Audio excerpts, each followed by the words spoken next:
Hello, everyone. My name is Jennifer West. I'm the artistic director of News West Concerts, and I'm joined today by one of my best friends, fantastic American pianist Michael Noble. And Michael and I met in 2015, 5 years ago today, apparently, Facebook told us. and Michael's a wonderful musician who is based in New York. But we're actually in the same time zone today, which is pretty cool. And I'm conducting this interview from the historical and traditional unceded territories of the Coast Salish nations of Musqueam, Tsleil-Waututh, and Squamish, who have been creating music and creating good political trouble for thousands of years. So we want to honor the space that we are on today. First of all, Michael, happy Thanksgiving tomorrow. Thank you. Yeah. And you completed your DMA at Yale, and you were focusing on an American composer. Tell us what your focus was and which composer this was, and a little bit more about that. Yeah, so I finished my studies at Yale last year, technically, but I think my residency was finished in 2014. So my thesis there was primarily focused on an American composer named Frederick Jeffsky. And he was born in the 30s, 1938, and he really kind of came into his own in the 60s, so the tumultuous 60s, where there's a lot of political, movement, a lot of just radical changes in society. So I think he ended up at the beginning going to Princeton, at Harvard actually for undergrad, and then Princeton for his PhD in composition. And it's there that he kind of cut his teeth and compositionally, so he was really into doing the style of the time was basically serialism, so 12-tone technique, so very dissonant, non-diatonic music. He then moved to Rome in the 60s and founded a group with several other friends who were American. He was on I think a Fulbright grant. And there they focused on, he really changed and wanted to get involved in the radical politics of the left and just the times itself. So he founded Musica Electronica Viva.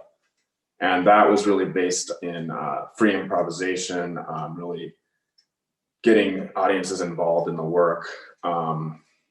So doing kind of also what electronic music, sounding like electronic music, but with acoustic instruments. So that was what he was interested in, and really being kind of a political player, I think, trying to instigate change through that.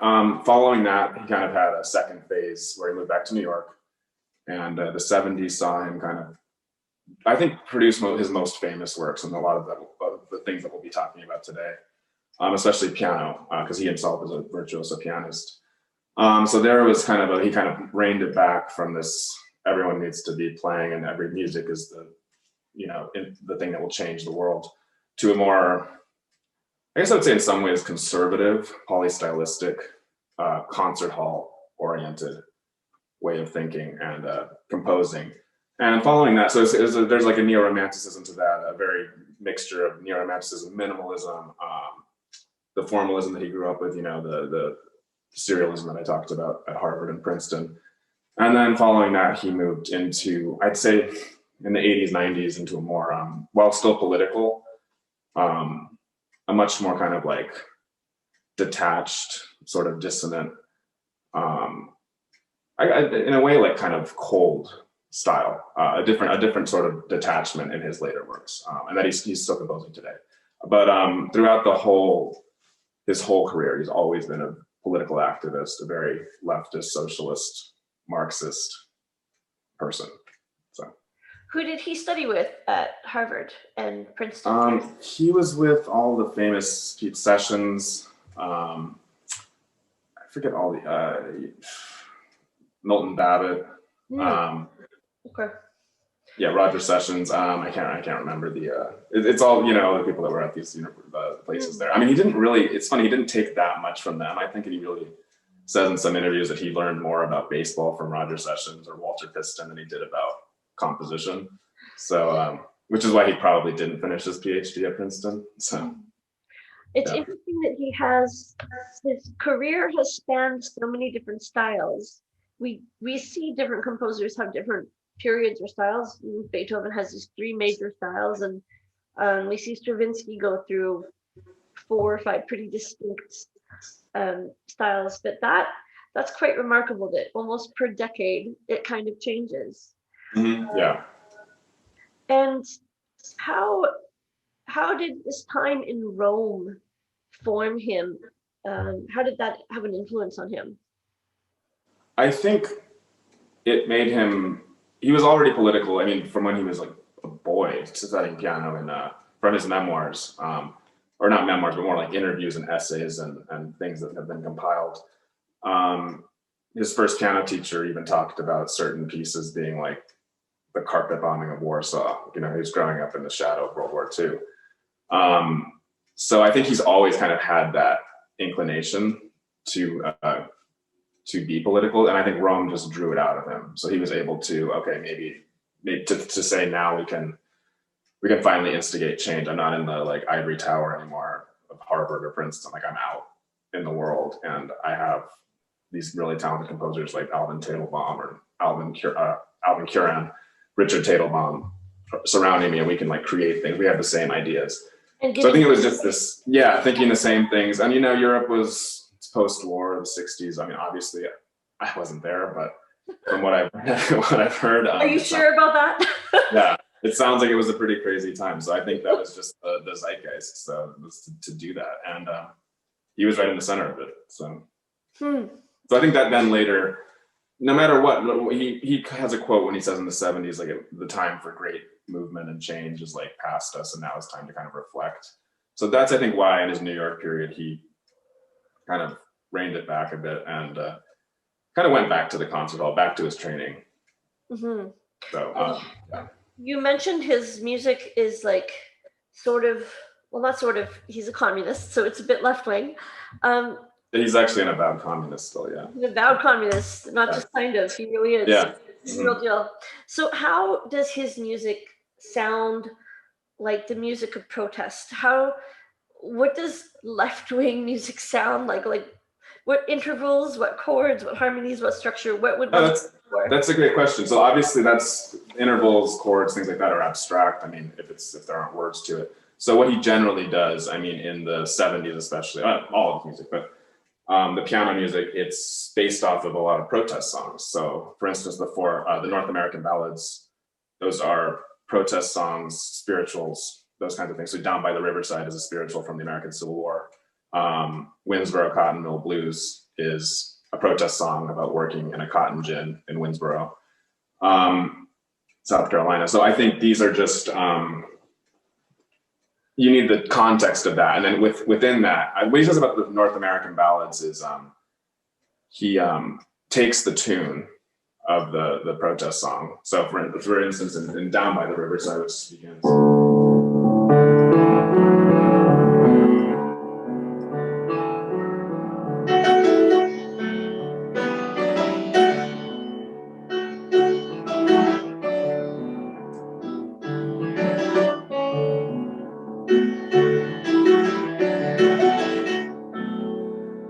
Takes that lovely melody and then begins with it. And he said he went in the style of a Bach chorale, and that he would then take small snippets of that melody or of that theme and then vary them throughout, use a little motive throughout. So it's kind of like theme and variations.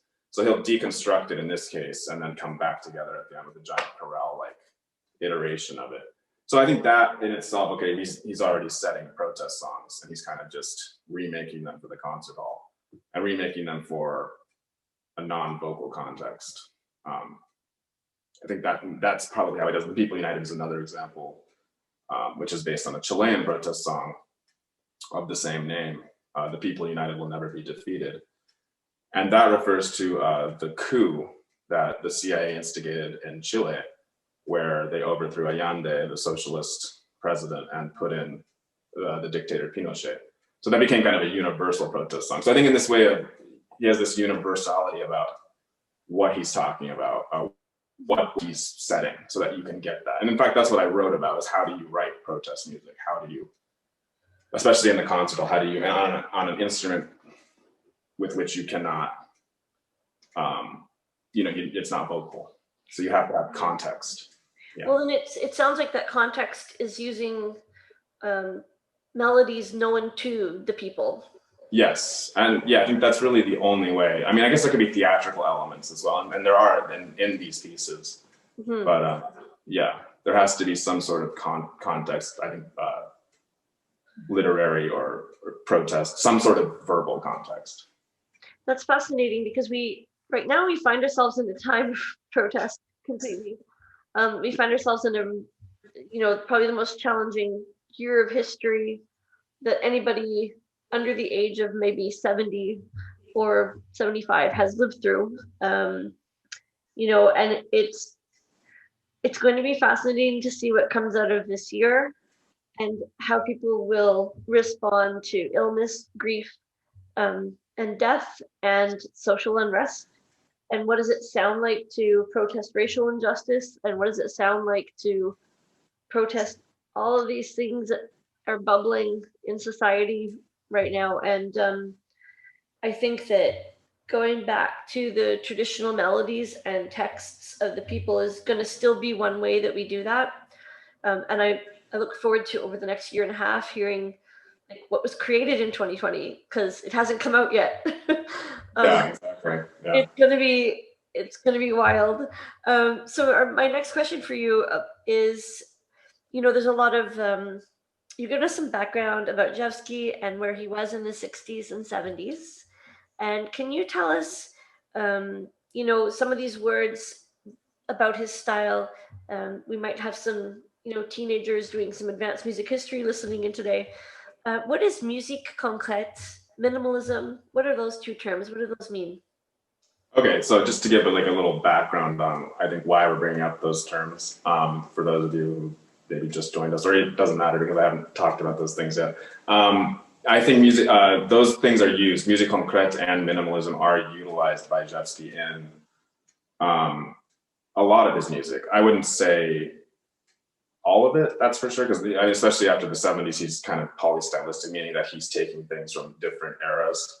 So things can sound Lisztian, things can sound jazz-like, things can sound completely pointillistic and atonal. But musique concrète, I think that came up, we were talking about, before the interview, we were talking about how Jevsky, so I was talking about the piece, the fourth North American ballad, Winnsboro Cotton Mill Blues. And that's protesting, it's about the cotton gin in Winnsboro, South Carolina, and the workers protesting having to work there in the really horrible conditions around the turn of the century. And the just pure, yeah, the cacophony of the sound. So Jevsky brings that out by the beginning of this piece.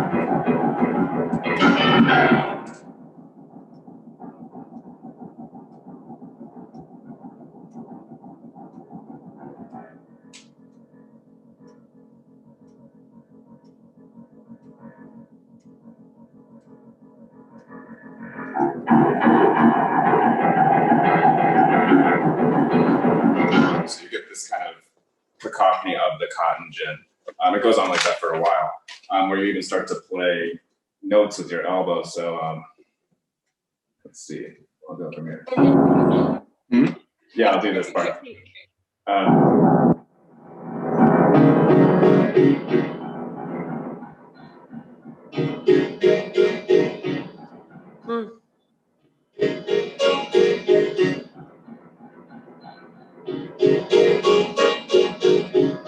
So you get this kind of sound, quite an original sound of the cotton gin. And when you're playing it in concert, this keeps going on for, the beginning's about 3 to 4 minutes of just that. So people are like kind of shocked and what is this? And you're using clusters and the piano begins to sound itself like a machine.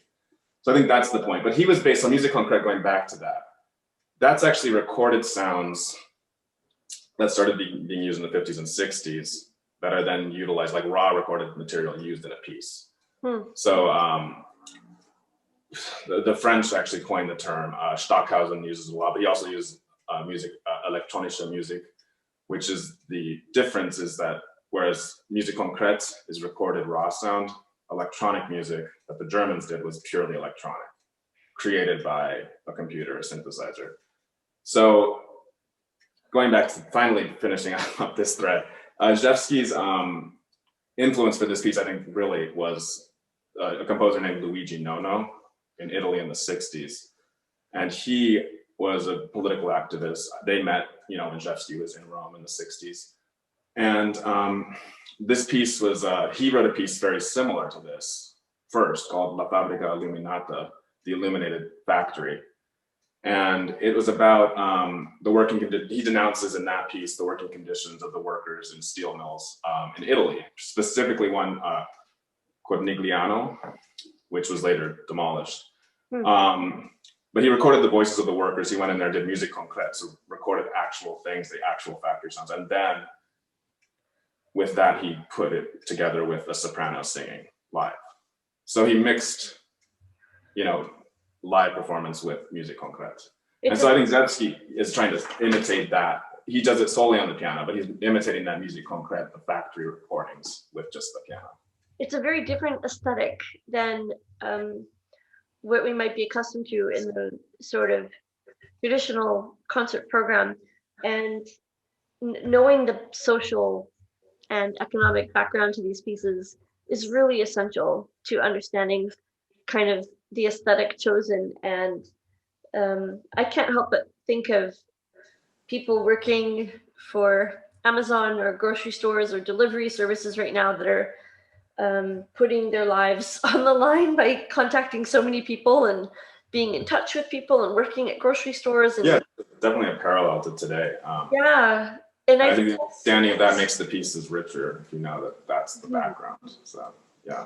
And those parallels to today make this music sort of music of our time, I guess. And when we've talked about Rzewski before, and I've always thought, oh, this is American music.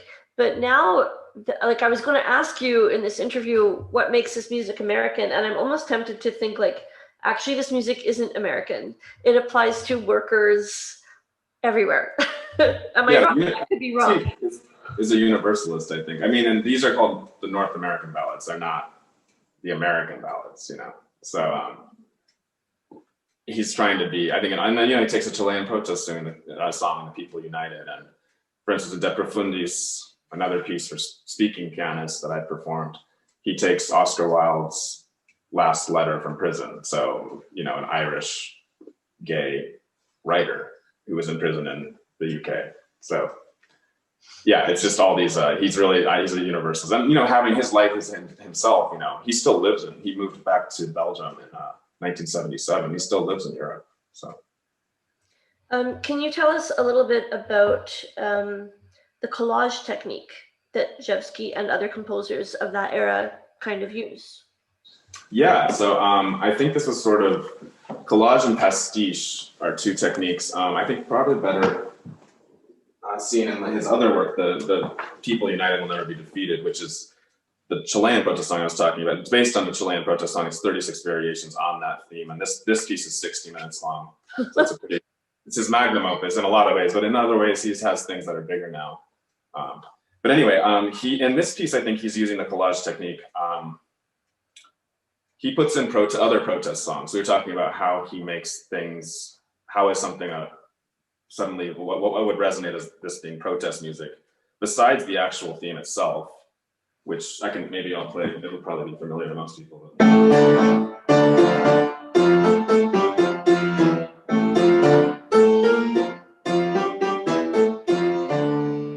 That's the original theme. He also puts in other themes from the Italian protest song, the Bandiera Rossa, which I can't seem to find right now, but it goes.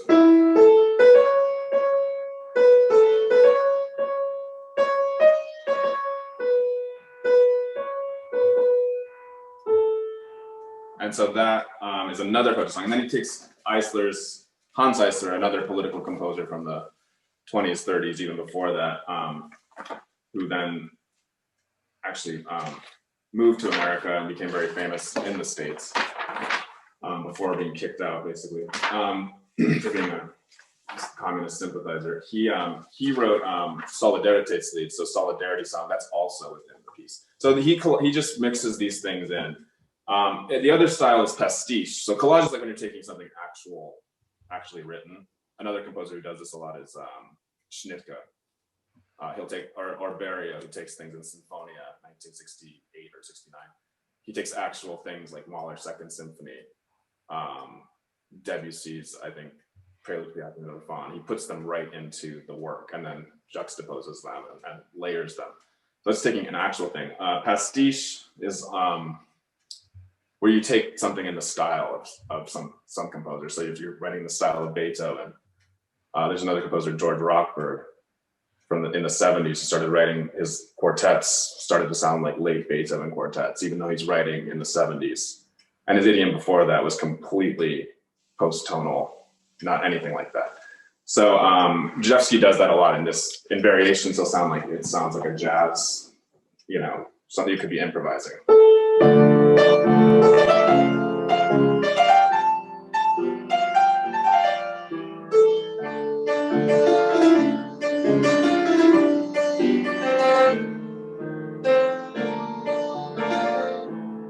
And it just kind of goes on like that. Or he has ones that sound like minimalism, or others that sound like Stockhausen wrote it, and it's just crazy and out there. So that's the pastiche motive. For our listeners, what is minimalism? Minimalism, that's hard. I mean, that came about in the 60s, basically I think it's attributed mainly to two people, Lamont Young and Terry Riley, who started to want to have small rhythmic cells and melodic cells kind of be repeated, and with slight changes happening throughout. Then it later became a thing where Philip Glass and Steve Reich kind of took the mantle and brought that into the 70s. So yeah, it's very repetitive, usually drawn out, usually quite short motives that are then repeated, and with slight changes that happen, either additive, you may add a rhythm, add a beat. So Philip Glass's music in fifths, for instance. I don't play it, unfortunately, but that starts out with just 2 eighth notes and moves to 3, then 4, then 5, then contracts later. Or Piano Phase by Steve Reich, which is for 2 pianos, and they start playing the exact same thing. And then there's just a little bit, one person gets like a millisecond off, a 16th, I don't even know, 16th note off or something like that. And then it's a process of it coming back together. So process music in some ways. That later changed and became much more lush and kind of in post, even like with Steve Reich and Music for 18, there's a lot more harmony.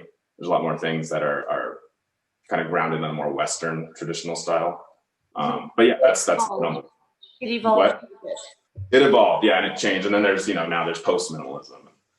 For sure. And I'm wondering, it's natural after 2 world wars to have, and after the Industrial Revolution, to have protest music. The 60s and 70s were just a wild time to be alive. And I'm not surprised that comes out of those decades. In your research, and it was also a revolt against the status quo, that you had to do. And this did kind of come from America, that you had to do the serialist European way of, post-war Boulesian, Stockhausen, Darmstadt school way of thinking. Yeah. It was a very much like, well, I don't want to do that. Because if you didn't do that in a university here, you were considered just not, there was no point in having it. You couldn't compose. Couldn't teach you, so. Do we have examples of protest music from the classical or romantic era? Yeah, I mean, the Eroica itself, I think, is a great example. Beethoven's Third Symphony. Just the title itself evokes that, and of the history is at first it was the Bonaparte, and he scratched that away. Yes. Once Napoleon became crowned himself emperor of Europe. So yeah, and then that piece itself, how it develops, and the hero motive throughout, and Yeah, I think that the Ninth Symphony as well for Beethoven. I think Beethoven is a great. I mean, that's one of the heroes of Jeffsky as well. Trying to think of some others. Maybe not so political in some ways, but Wagner versus Brahms, just the ideals of where music should go. Mm-hmm. And I mean, Wagner was political too, so it's true. A lot of bad ways. So, and yeah. I consider some of Chopin's minor key polonaises to be pretty strong statements of like Polish nationalism in the yes, definitely. And the mazurkas, I mean, just the writing in the style of something. I mean, Shostakovich, of course, if you're thinking 20th century.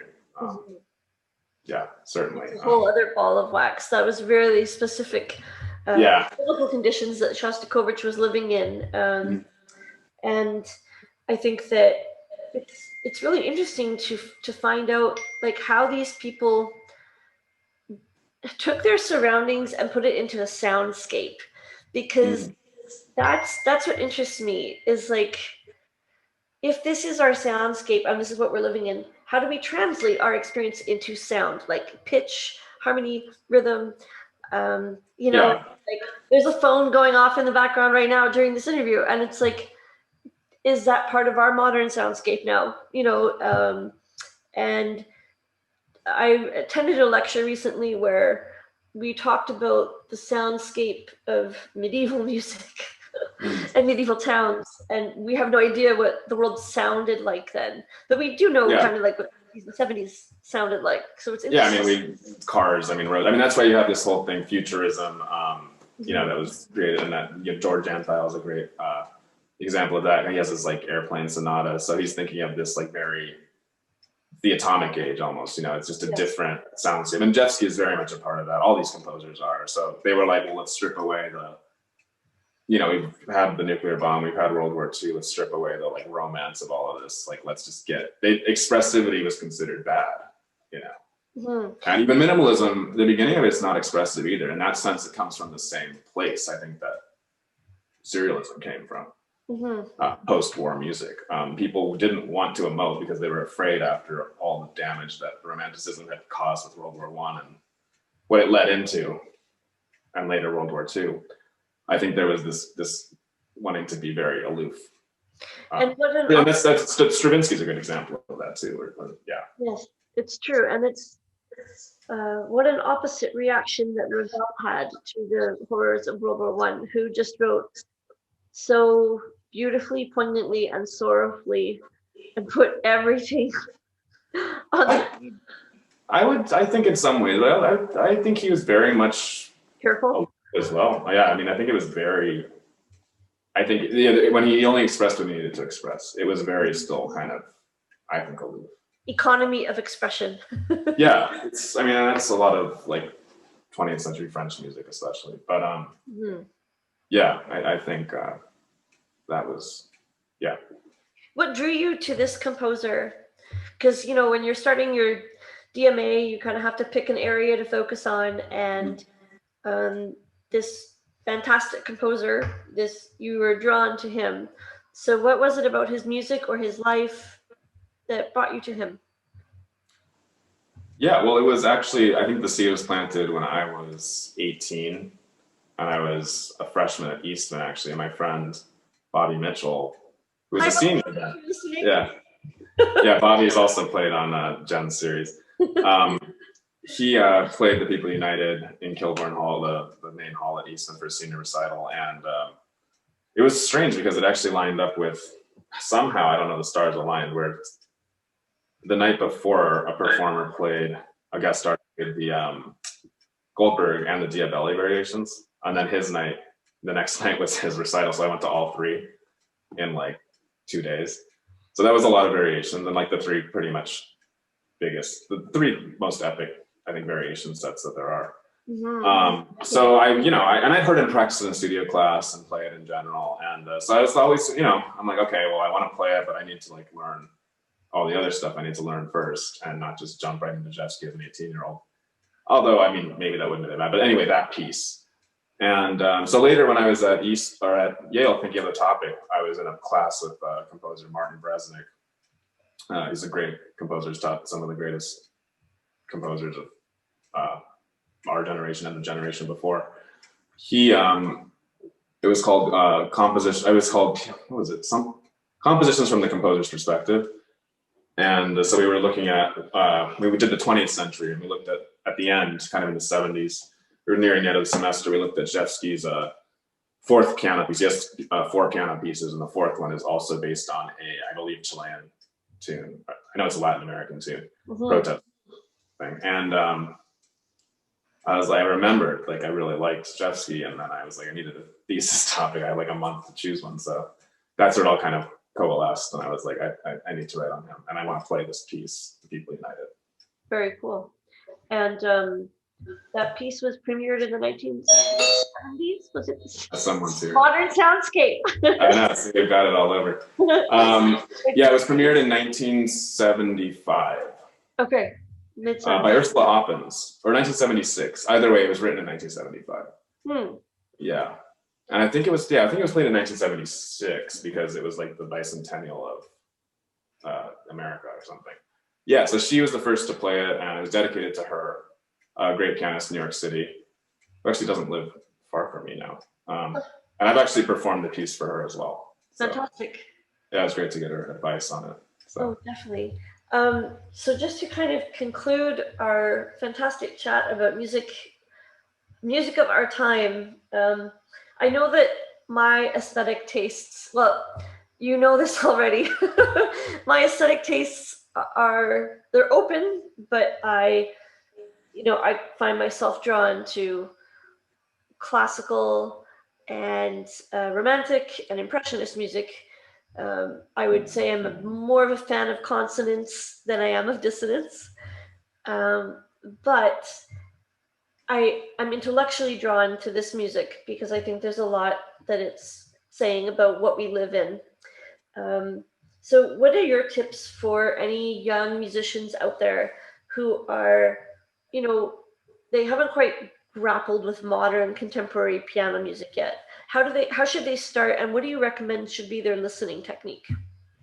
I think that varies completely. Also, just to kind of put in there to preface what I'm going to say, I think Jeffsky is much more approachable and accessible than a lot of other modern composers. A lot of it is quite consonant, to be fair. There is the dissonance in it, but I think what brings you back is that, especially in the 70s works, there is the consonance. I think in the later stuff today, there's a lot of it that is almost never something you might sing along to, for instance. But I think it's very difficult to say what an entry point is, because some people love the dissonance. I mean, my former teacher in Belgium was Don Bondewelle, whom I studied with a lot of Jeffsky's stuff and a few years ago. He was drawn as a kid to clusters, and he loved, Henry Cowell, and he loved playing inside the piano. He wanted to experiment. So I think it depends on your temperament. I wasn't like that so much. I was drawn, first of all, to, Mozart, Chopin, Beethoven, Debussy, much like you are. And I still am. I still love that music. I think it depends on what your entry point could be. I think to listen to different things, you need to think, okay, Jeffsky might be an avenue that you might be interested in. I think Jeffsky is great because it is, like I said, a lot of the 70s stuff is polystylistic, and even following that, there's a lot of options. So you can have, the variation that's like the jazz thing that I was playing, And you have another one, where you're just going, like this one, the 10th variation, where you're going from, and you have totally different styles. So that's much more like dissonant, crazy, what's happening, even though it's organized in a very particular massive variety. Yeah, so I mean, I think if you're interested in that kind of stuff, Jeffsky might be actually a great starting off point, because if you're like, okay, I really like this dissonant stuff, then maybe you should go listen to Schoenberg, Berg, Weber in the second Viennese school, and then maybe move into Boulez, Stockhausen. If that's not floating your boat so much, maybe you like the consonant stuff more. Maybe go into Philip Glass, maybe go into John Adams, maybe, Nico Muhly of today even. I mean, today's soundscape is much more accessible, I think, overall. And gentle. Yeah, depending on what you're getting into. There are so many different paths, but the typical thing today is a kind of neo-romantic, I'd say post-minimalist, very lush, in a lot of ways, soundscape, at least at Yale. I think that's a lot of what they teach. depends on the school you're going to, but there's so many varieties of things. You can kind of find it all. But yeah, it takes some research. But I think it depends on what you like. I think you can find it all, especially today. There's so many different branches. A lot of my friends compose in completely different ways. So. It's true. I've noticed that through my friends and colleagues that compose as well, that they really don't sound alike at all, and that's wonderful. You know, this. Yeah, and a lot of it's where they studied, I think, and the teachers they had. So there's this kind of lineage, which is actually really cool too.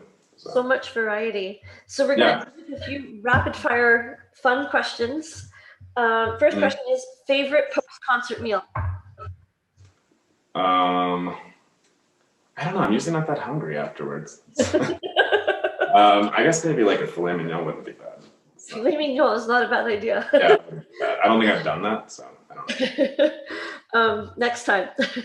And if you were going to take 2 concertos to learn to a desert island, and those are the only 2 concertos for the rest of your life, which ones are you bringing with you and why? I'd probably bring a Prokofiev second, and that's hard. I don't know. Maybe Mozart 503 C major. Good choice. So Prokofiev because it's one of my favorite ever, and Mozart also because one of my favorite ever in a very different way. The Prokofiev I played as a 19-year-old, and I've always loved it. I think it's one of the most epic concertos out there, one of the most difficult, but I think it has some of the most moving moments. And same with the Mozart. I think it's just very moving, very beautiful, expertly crafted. So I went 2 different. I went 2 different eras. I'm bringing only 2. So yeah, they're opposite, but that's fantastic. Yeah. I'd like to thank my very dear friend Michael Noble for joining us today. Again, wish you a really happy Thanksgiving, and hope that you stay safe during this time. And we're so lucky to have had Michael perform for us, I think 3 times. Yeah. And we know that Michael has a fantastic audience base here in Vancouver, and he'll be back. Yeah, as soon as this is over. So yeah. He'll be back. As soon as this is over, we'll make it happen. And it's been a pleasure to speak about what I thought was American music, but it turns out that this is for everybody. We would like to thank our sponsors for this podcast, which are Select Education and Tommy Music. We use Rode microphones made in Australia. And again, thank you to our guest, pianist Michael Noble. And my name is Jennifer West, and thank you for joining us on another episode of Take Note. Have a great evening and happy Thanksgiving to our American friends. Thank you very much, Jen. Thanks. Bye-bye. Bye.